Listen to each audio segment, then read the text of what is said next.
I never believed rooms could be alive. Walls are just walls. Floors don't listen. Ceilings don't watch. That's what I thought.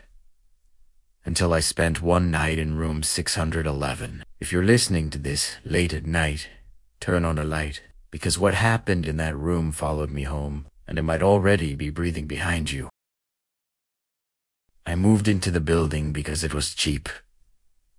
Too cheap. A 6th-floor apartment complex standing between 2 abandoned factories, hidden from the main road like it didn't want to be seen. The paint peeled like dead skin. The hallway lights flickered even during the day. The landlord didn't ask many questions. Room 611, he said, sliding the key across the desk. No noise complaints. No visitors after midnight. When I reached the 6th floor, the air felt heavier, warmer, like breathing through fabric. My footsteps echoed too loudly, even though the carpet was thick. Room 611 was at the very end of the hall. No neighboring doors, just mine. The room looked normal.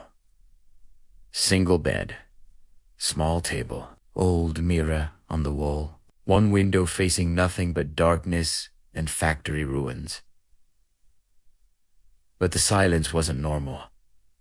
It was an empty silence. It felt full. That night, as I lay in bed, I heard it for the first time. A soft sound, not scratching, not knocking, breathing, slow, deep, rhythmic, coming from the walls.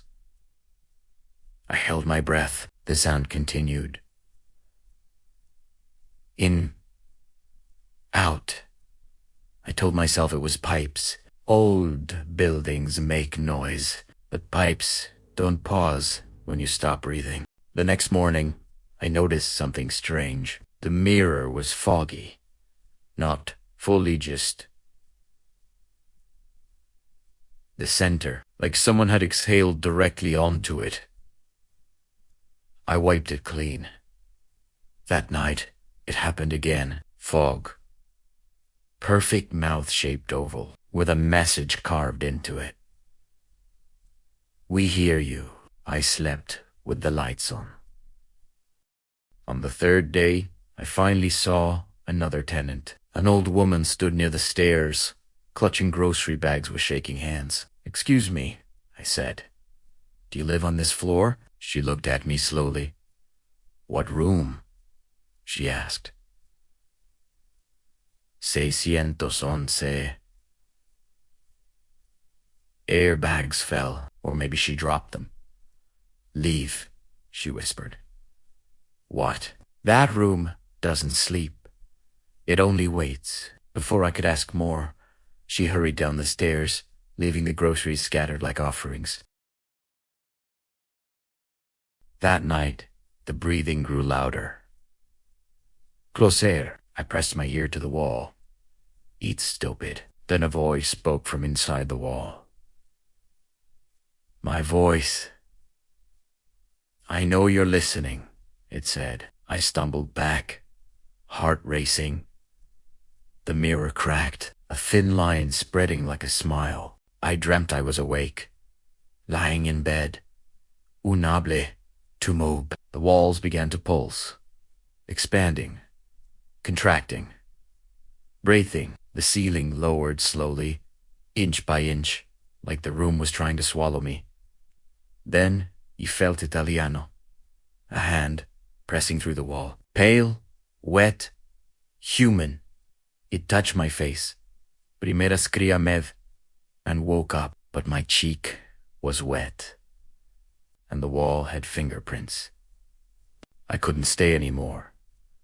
I went to the city records office. Room 611 didn't exist on the floor plans. Not originally. The building once had only 5 floors. The 6th was added after a fire. A fire that killed 7 people trapped in a sealed room, while the walls collapsed inward. No bodies were recovered, just burn marks shaped like handprints. I tried to leave, but the door wouldn't open. The handle turned endlessly. The breathing was everywhere now. The walls were warm. The mirror spoke without sound, words forming in fog. You came back. The room darkened. The walls began to move. Closer.